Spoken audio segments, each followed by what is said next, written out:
Hello student, my self Priyanka Gautam and I have done my MSc in mathematics.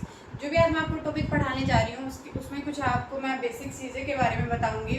उसके जो types होते हैं उसके बारे में, intersecting line and non intersecting line, parallel lines and transverse line and इसके कुछ टाइप्स हैं। तो सबसे पहले हमारा ये क्या होता है, यस ये एक डॉट है जिसको हम अगर पॉइंट भी बोलते हैं। पॉइंट क्या बताया है, हमारे कोई भी पोजीशन को डिफाइन करता है। लाइक जो भी हमारे गूगल मैप्स होते हैं उसमें जो हमारे डायरेक्शन को जो दिखाता है वही पॉइंट होता है। अभी जब मैं बहुत सारे पॉइंट को मिला देती हूँ, जैसे ये तो सिर्फ एक पॉइंट हुआ जिसकी इस पॉइंट की ना ही कोई लेंथ होती है ना ही कोई विड्थ होती है। अब जब मैं इस पॉइंट को जब मैं बहुत सारे पॉइंट को एक ही डायरेक्शन में मिला देती हूँ, एक ही डायरेक्शन में, left hand side and right hand side, then अब आपको ये दिख रही होगी जब मैंने बहुत सारे पॉइंट को मिला दिया था, ये हमारी फॉर्म हो रही है एक line.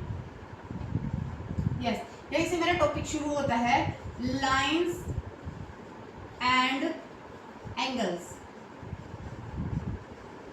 Lines, a line contains infinitely many points, तो a lines having no end point, जिसका ना ही कोई स्टार्टिंग पॉइंट होता है ना ही कोई एंडिंग पॉइंट होता है, जो दोनों डायरेक्शन में, इन लेफ्ट हैंड साइड भी और राइट हैंड साइड भी मूव कर रही होती है। इसके अगर मैथमेटिकली वे से इसको रिप्रेजेंट करें लाइक ए बी, तो ए बी ऐसे बार रिप्रेजेंट, लाइन को रिप्रेजेंट करते हैं ऐसे। नेक्स्ट है मेरा line segment. Line segment, segment क्या होता है, कोई भी पार्ट या हिस्सा, एक लाइन का हिस्सा। ऐसे मैंने इनमें से कोई भी दो पॉइंट उठा लिए लाइक दिस, इसको मान लिया ए, इसको मान लिया बी। अब मेरे को ए पॉइंट से लेके बी पॉइंट तक जाना है, तो मैं कैसे करूंगी, ऐसे, ठीक है। अब जो हमारी ये फॉर्म हुई है इसी को बोलते हैं लाइन सेगमेंट। तो a line having one ending point and one starting point and ending point, जिसका स्टार्टिंग पॉइंट भी होता है एंडिंग पॉइंट भी होता है। अगर मैं इसको मैथमेटिकली रिप्रेजेंट करना चाहूंगी तो इसको ए बी ऐसे बार। नेक्स्ट है मेरी रे, रे जिसका सिर्फ एक ही पॉइंट होता है, जो सिर्फ एक ही डायरेक्शन में मूव कर रही होती है, लाइक ए बी। इसको अगर मैं मैथमेटिकली रिप्रेजेंट करूँ तो ए बी के ऊपर बार, जैसे कि लेजर लाइट, ठीक है, ये भी रे का एग्जांपल है, लेजर लाइट। अब सनलाइट, जो भी सन है सिर्फ एक ही पॉइंट होता है और एक ही डायरेक्शन में मूव कर रहा होता है। ये हमारी कुछ लाइन सेगमेंट और रे थी। नेक्स्ट है मेरा एंगल्स।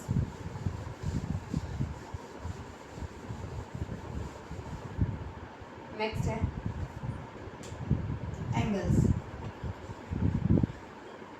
एंगल्स क्या होता है, जब दो रे को मिला दिया जाता है, जब कोई भी एक पॉइंट से दो रे पास हो रही होती है, एक पॉइंट से दो रे पास हो रही है लाइक दिस, जब हमारा जो फॉर्म होता है इसको हम बोलते हैं एंगल्स। ये जो हमारे बीच में जो एंगल बना है यही होता है एंगल। मैंने इसका नाम दे दिया ए। अब इस पॉइंट को क्या बोलोगे, ये पॉइंट होता है हमारा कॉमन पॉइंट, दो रे का कॉमन पॉइंट है। दूसरी लैंग्वेज में मैं इसको बोलती हूँ वर्टेक्स। ये क्या है, आर्म, जो कि हमारी रे भी होती है, आर्म, ठीक है। जब किसी एक पॉइंट से दो रे पास हो रही होती है, तब देखो इस लाइन का ये कॉमन पॉइंट हुआ, इस लाइन का ये कॉमन पॉइंट हुआ, तो ये पॉइंट हमारा कॉमन पॉइंट भी हो गया, वर्टेक्स भी हो गया। अब ये जो फर्स्ट वाली रे, इसको ये वाली भी आर्म हुई, ये वाली भी आर्म हुई, और जब ये हमारी ये फॉर्म हुआ, ये होता है एंगल है। अब इसके कुछ टाइप्स है, टाइप्स ऑफ एंगल्स। नेक्स्ट है मेरा types of angles. Type of angles में जब मेरा जो फर्स्ट आता है वो आता है acute angle. Acute angle, acute angle क्या होता है, जिसमें जो मेरा एंगल है वो 0 से बड़ा होता है और 90 डिग्री से छोटा होता है। नेक्स्ट है मेरा राइट एंगल। राइट एंगल, इसमें जो मेरा एंगल ए होता है वो एग्जैक्ट 90 डिग्री का होता है। नेक्स्ट है मेरा ऑब्ट्यूज एंगल। ऑब्ट्यूज एंगल, इसमें जो मेरा एंगल होता है वो 90 से तो बड़ा होता है और 180 से छोटा होता है। फोर्थ है मेरा स्ट्रेट एंगल। स्ट्रेट एंगल, इसमें जो मेरा एंगल होता है, एंगल ए, वो एग्जैक्ट 180 डिग्री का होता है। फिफ्थ है मेरा रिफ्लेक्स एंगल, रिफ्लेक्स एंगल। इसमें जो मेरा एंगल होता है वो 180 से बड़ा होता है और 360 से छोटा होता है। नेक्स्ट है मेरा कंप्लीट एंगल, जो कि लास्ट है, कंप्लीट एंगल। इसमें जो मेरा एंगल होता है वो एग्जैक्ट 360 डिग्री होता है। अब मैं आपसे मार्कर की हेल्प से आपको समझाना चाहती हूँ। देखो, ये मेरा कोई भी कॉमन पॉइंट है, ये वाला कॉमन पॉइंट है। ये मेरा जो एंगल है वो जीरो एंगल है, जीरो। अब देखो, अब जैसे मैंने, ये मेरी कोई भी दो रे है, जैसे मैंने एक रे को थोड़ा सा बड़ा कर दिया, अब जो मेरे ये एंगल फॉर्म हुआ है ये होता है 30 डिग्री एंगल। तो दिस वन इज 30।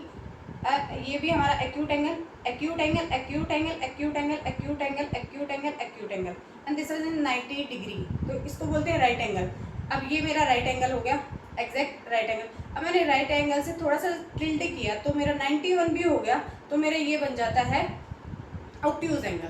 अब देखो, ये मेरा, अब एक मिनट हुआ, ये टिल्ट कर दिया तो ये हो गया मेरा ऑब्ट्यूज एंगल। तो this one is obtuse, obtuse, obtuse, obtuse, also obtuse, obtuse, obtuse, obtuse, obtuse, obtuse, obtuse, obtuse, obtuse. ये मेरा है स्ट्रेट एंगल, जिसमें ये वाला जो एंगल होता है, ये वाला एंगल, ये होता है मेरा 180 डिग्री का। अभी 180 से थोड़ा सा भी बड़ा हो गया, 181 भी हो गया, तब ये मेरा बन गया रिफ्लेक्स एंगल। तो 181, ऐसे 182, this one is also reflex, reflex, reflex. इसमें जो मेरा एंगल होता है reflex angle, reflex angle, reflex, reflex, this one is also reflex, reflex, reflex, reflex, reflex, also reflex, reflex. अब वापस से मेरा जीरो आ गया। अब भी ये वाला एंगल हुआ मेरा कंप्लीट एंगल। ये वाला एंगल तो मेरा जीरो एंगल है, बट जो इसके बाउंड्री वाला, आउटर वाला जो है, ये मेरा एंगल है 360 डिग्री का, 360 का। तो ये मेरे कुछ टाइप्स ऑफ एंगल्स है, जिसमें हमने कुछ टाइप्स ऑफ एंगल्स के बारे में पढ़ा। नेक्स्ट है मेरा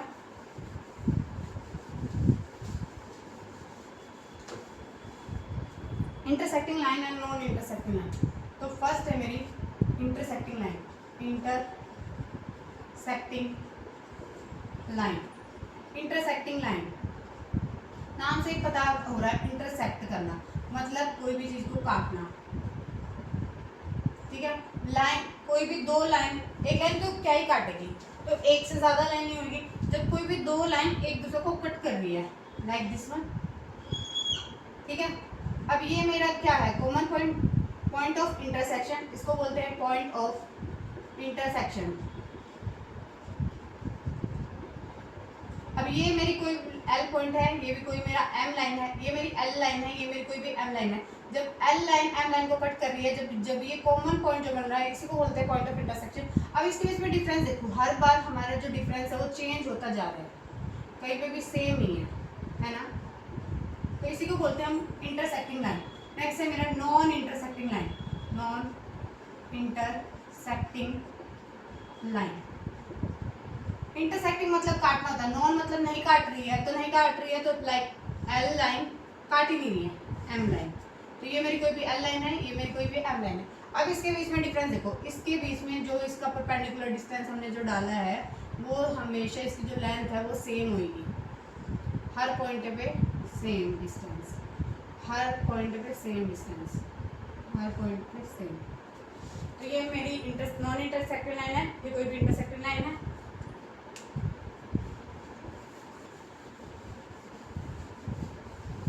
इन्हीं से हमारा बनता है parallel line and transversal line. Non intersecting line is also called parallel lines, parallel line, parallel line and transversal line, transversal line. देखो, नाम से पता चला पैरेलल लाइन। सबसे पहले मैं इनका मीनिंग समझा रही हूँ कि पैरेलल लाइंस क्या होती है। देखो, ये मेरी एक पैरेलल लाइन है, ये भी मेरी पैरेलल लाइन है, तो ये मेरी एल लाइन है, ये मेरी एम लाइन है, ठीक है। इन्होंने बोला कि पैरेलल लाइन, ट्रांसवर्सल लाइन क्या होती है। ट्रांसवर्सल लाइन वो लाइंस होती है जो किसी भी दो लाइंस या दो से ज़्यादा लाइन को अलग डिस्टिंक्ट पॉइंट पे कट कर रही है। तो दो या दो से ज़्यादा, बट हमें पैरेलल लाइंस में सिर्फ दो लाइन की ज़रूरत होती है। एक मैंने एल लाइन ले ली, एक एम लाइन है। ट्रांसवर्सल लाइन मतलब दो लाइन को अलग अलग पॉइंट पे कट कर रही है, लाइक दिस वन। तो इसमें मैंने इस लाइन को मान लिया एन लाइन, ठीक है। तो मेरी जो ये एन लाइन है, ये मेरी ट्रांसवर्सल लाइन है, ट्रांसवर्सल, जो कि नियमित दो या दो से ज्यादा लाइन को अलग अलग पॉइंट पे कट करिए, एक इस पॉइंट पे कट करिए, एक इस पॉइंट को कट करिए, दो या दो से ज्यादा लाइन को। अभी देखो इसमें कुछ हमारे एंगल फॉर्म होंगे इस वाले में, ऐसे ही हमारे यहाँ पे भी कुछ एंगल फॉर्म होंगे। अब इन एंगल्स को मैंने नाम दे दिया एंगल 1 2 3 4 5 6 7 8। अभी आप कुछ चीज़ों का मीनिंग समझना है आपको, ठीक है।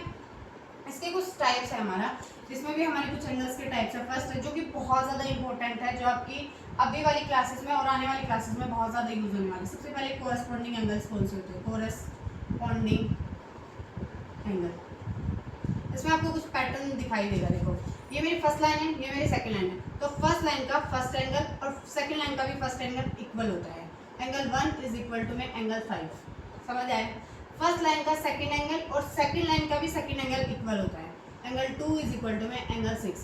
ऐसे ही फर्स्ट लाइन का थर्ड एंगल सेकंड लाइन का भी थर्ड एंगल इक्वल होता है। एंगल 3 इज इक्वल टू में एंगल 7। फर्स्ट लाइन का fourth angle and second line का फोर्थ एंगल इक्वल होता है। एंगल 4 इज इक्वल टू में एंगल 8। अभी आपको समझ आ रहा है तो ठीक है, नहीं मैं आपको एक इजी मेथड से डायग्राम से समझाती हूँ। इसी का डायग्राम देखो, दो पैरेलल लाइन थी, एक ट्रांसवर्सल लाइन थी। फर्स्ट लाइन का first angle, first line second line का फर्स्ट एंगल, ये वाला, ये वाला,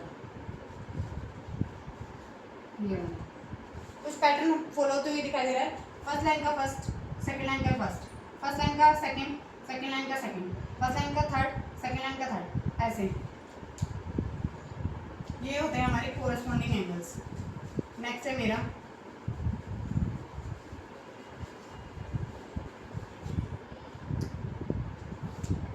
ये है मेरा एंगल। नेक्स्ट है मेरा सेकंड है alternate interior angle. Interior angle, इसी के साथ मैं थर्ड वन और जोड़ना चाह रही हूँ, alternate exterior angle. Exterior angle देखो,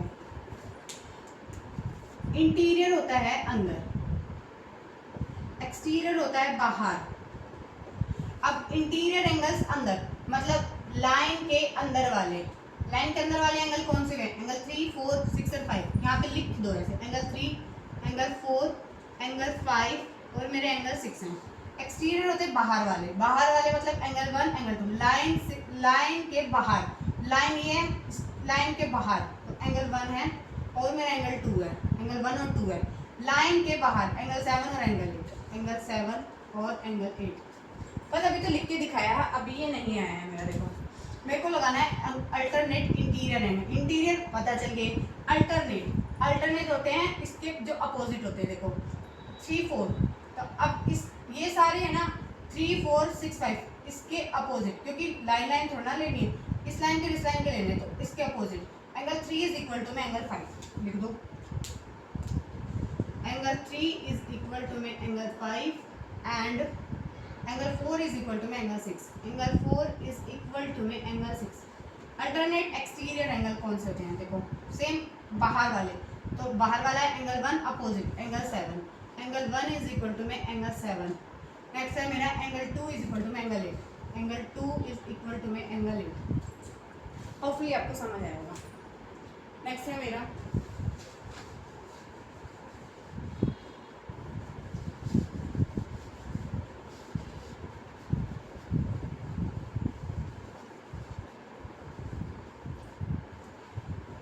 थर्ड, अब फोर्थ आ गया। फोर्थ होता है हमारा को इंटीरियर एंगल। को इंटीरियर, अभी मैंने आपको इंटीरियर का मतलब समझाया। देखो इंटीरियर होता है अंदर वाले, को मतलब होता है 2 या 7 वाले, 7 और 2 भी होता है इसका मतलब। देखो अंदर वाले ही लेने हैं, इंटीरियर बोला अंदर वाले, तो 3 4 5 और 6 ये मेरे अंदर वाले एंगल है ना। अब इसे बोला को मतलब 7 वाले, किन्हीं भी 7 वाले एंगल्स का जो सम होता है वो 180 डिग्री होता है, 7 वाले। तो फर्स्ट लाइन के ये अंदर वाले एंगल है, तो 7 वाले, इस फर्स्ट लाइन का ये वाला और सेकंड लाइन का ये वाला 7 वाले, तो angle 4 plus angle 5 is equal to 180 degree and angle 3 plus angle 6 is equal to 180 degree. ठीक है, ये होता है को interior angles. Next and last, vertical opposite angle.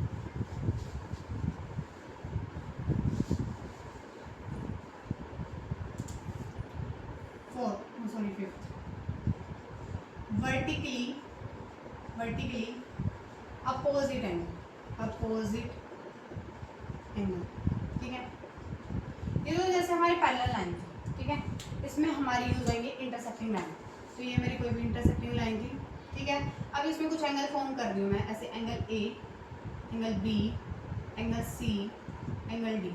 ठीक है, अपोजिट बोला है तो ए के अपोजिट कौन सा होगा? सी। तो angle A is equal to में angle C, angle B is equal to में angle D, angle B is equal to में एंगल डी। तो ये होते हैं हमारी वर्टिकली अपोजिट एंगल।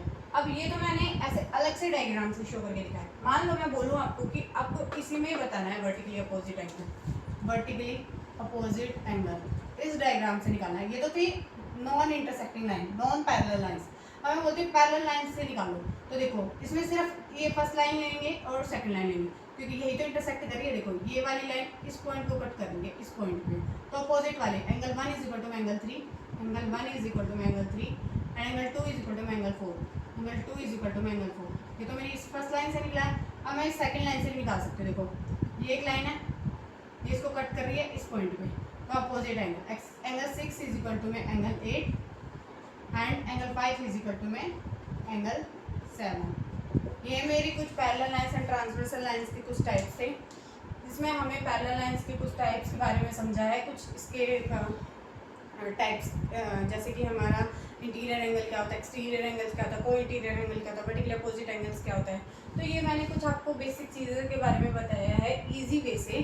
अब मैं कल आपको नेक्स्ट लेक्चर में इनके कुछ एग्जाम्पल जो हमारे मैथ में यूज़ हुए हैं उसके बेसिस में मैं आपको ये निकाल के दिखाऊंगी कि अगर आपको वैल्यूज़ दे रखी है तो आप कैसे इनको alternate interior angle exterior angle निकालोगे।